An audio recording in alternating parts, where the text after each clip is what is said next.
Morning, আমি মো। আমার নতুন একটি ভিডিওতে তোমাদের অনেক ওয়েলকাম। আর আজকের বারটা হচ্ছে রবিবার, সকালে এখন 7টা মতন বেজে গিয়েছে। তো এই যে দেখো, আমি চান টান করে এসে পড়লাম ছাদে। তো জামা কাপড়গুলো আগে শুকোতে দিয়ে নিয়ে চলুন। আর জানো তো, আমি সেই মেয়েবেলায় কি করতাম, বিকেল আমার 3:30 4টার দিকে চান করতাম।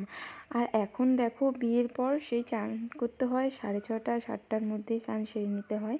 তো যাই হোক, জামা কাপড় শুকোতে দিতে আসলাম। আর জানো তো, আজকে প্রচণ্ড পরিমাণে রোদ দিয়েছিল, তাকানোই যাচ্ছিল না, এত রোদ দিয়েছিল।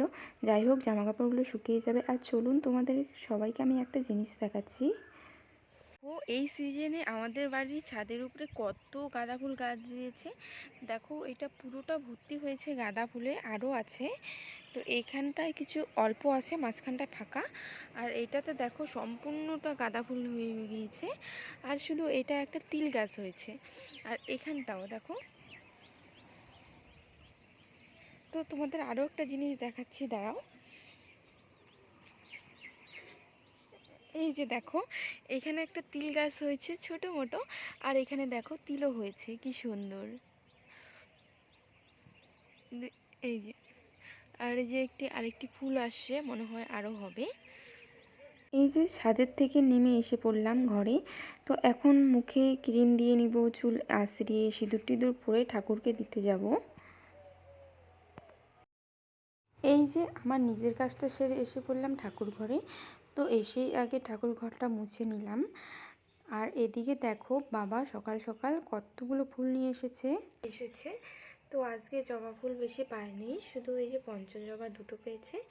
আর এগুলো সব থেকে কি জবা বলে আমি ঠিক বলতে পারলাম না। আর এখানে নীলকণ্ঠ আর সাদা ফুল নিচে কিছুটা আছে।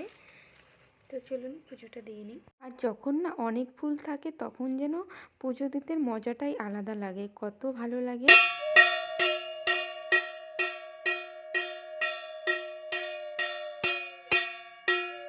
আর এই দিকে পুজো টুজো সেরে এসে রুমে আসলাম। আর আমার বরমশাই তো ঘুম থেকে উঠে গিয়েছে, আজকে তো তার ছুটি, সানডে ছিল।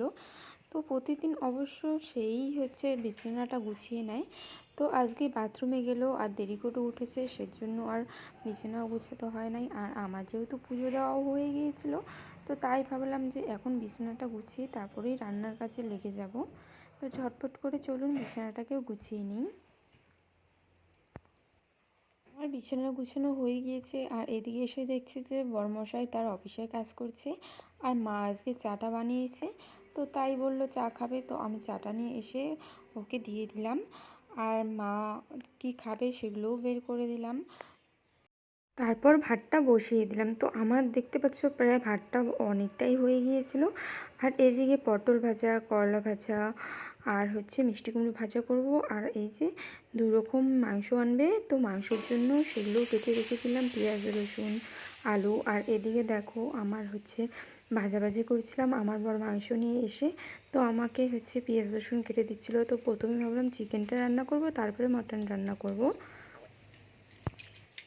জানো তো, আমি হচ্ছে মটন খাই না। আর আমাদের বাড়িতে হচ্ছে ওরা 3জনেই মটন খায়, মা বাবা ও। তো আমার জন্য চিকেন এনেছে, আর ওরা মটন খাবে তাই মটন এনেছে। আর আমি কোনোদিন মটন টাচও করি নাই, তাই বলেছিলাম আজকে মটনটা তোকে ধুয়ে দিতে হবে। তো আমাকে ধুয়ে দিচ্ছিলো, আমি ওদিকে চিকেন রান্না করছিলাম। তো রান্না বান্না হয়ে গিয়েছিল। মাকে আগেই খাইয়ে দিয়েছিলাম, কারণ মার ওষুধ থাকে সকালবেলা। তারপর আমরা খেতে বসে পড়েছিলাম দুজন। সব কিছু রান্নাবান্না সেরে ঘরটর মুছে এই যে একটু শুয়েছিলাম। তারপর এই দিকে দেখো, আমার বরমশাই দেখছিল ফোন। তো তখন দুপুরবেলা হয়ে গিয়েছিল। আর এদিকে আমিও ফোন দেখছিলাম আর পপকর্ন খাচ্ছিলাম। তো আমরা কিছু বই দেখে তারপর হচ্ছে ভেবেছিলাম বিকেলে আজকে শপিং করতে যাব। এই যে, আর আমার না প্রচণ্ড গরম লাগছিল, যেহেতু প্রচণ্ড রোদ হয়েছিল আর সকাল সকাল চান করতে হয়, তার জন্য আরেকবার চান টান করে নিয়ে রেডি হচ্ছিলাম, বাজারে যাব সেই জন্য। আর পয়লা বৈশাখ ছিল, পয়লা বৈশাখের জামা কাপড় কেনাকাটা করার জন্যই অবশ্যই বাজারে যাচ্ছিলাম আমরা। এই দিকে দেখো, যখন থেকে আমি চান করে রুমে ঢুকলাম তখন থেকে বলছিলাম রেডি হওয়ার জন্য আমার বরকে, আমার কথা পাত্তাই দিচ্ছিল না। আমি এই দিকে দেখো রেডি হয়ে পড়লাম, ও এখনও এই যে বলে বলে বলে বলে অনেক কবার বলার পরে এই যে রেডি করে নিয়ে আসলাম। তো এখন আমরা বাজারে যাব। আর বাজারে গিয়ে কী নেবো সেরকম কোনো কিছু প্ল্যান করা হয় নাই। আর হচ্ছে নিজের জন্য কী নেবো সেটাও জানি না। আর এই যে বাড়ি থেকে বের হয়ে পড়লাম, চলুন এখন যাওয়া যাক বাজারের উদ্দেশ্যে। যে যেহেতু আমাদের বাড়ি থেকে বাজারটা বেশি একটা দূরে না, এই যে কথা বলতে বলতেই আমরা বাজারে চলে আসলাম। তো প্রথমে ভাবলাম শপিং মলে ঢুকবো নাকি বাজারেই যাবো। তো আমার তো চিন্তা ভাবনা হচ্ছে বাজারে বললাম যে আমার কিছু সেলাইয়ের জিনিস নেওয়ার ছিল। তো সেগুলো নেওয়ার জন্যই আমি প্রথমেই সেই জায়গাতে এসে পড়েছি। না হলে কি হয় বলো তো, আর এত ছোটো মোটো জিনিসের কথা না মনেই থাকে না। তার জন্য ভাবলাম আমার জিনিসগুলোই আগে নিয়ে নিই। আর এই যে দেখো, এটা একটা মানে যারা সেলাই করে তাদের একটা ভালোবাসা বলতে পারো, এত কালারের সুতা। আর এই যে দেখো, আমরা জিনিস নিতে নিতে দেখলাম যে বৃষ্টি চলে আসলো।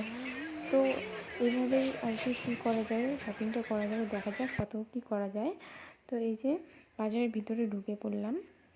আর আমি জানো তো, বাজার থেকে বেশি একটা জিনিস কেনা হয় না, কারণ এখন অনলাইন হওয়ার পর থেকে অনলাইনেই সব জিনিস নিয়ে নিই।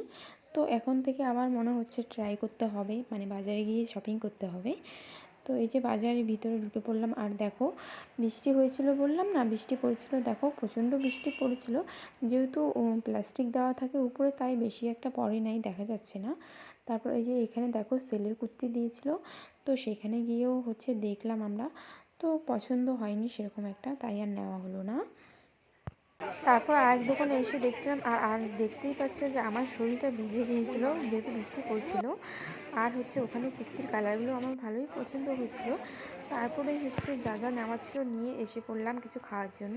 তো আর এই যে আমরা পাস্তা নিয়ে নিয়েছিলাম, তো পাস্তা খেয়ে দিয়ে বাড়িতে চলে যাব। আর বাড়ি আসার পর তো ও বলছিল একটা ভিডিও বানাবে, তাই ওকে ভিডিও বানিয়ে দিচ্ছিলাম। তো আজকের ভিডিওটা এখানেই শেষ করছি, আবার দেখা হবে নেক্সট ভিডিওতে। সবাই ভালো থেকো, টাটা।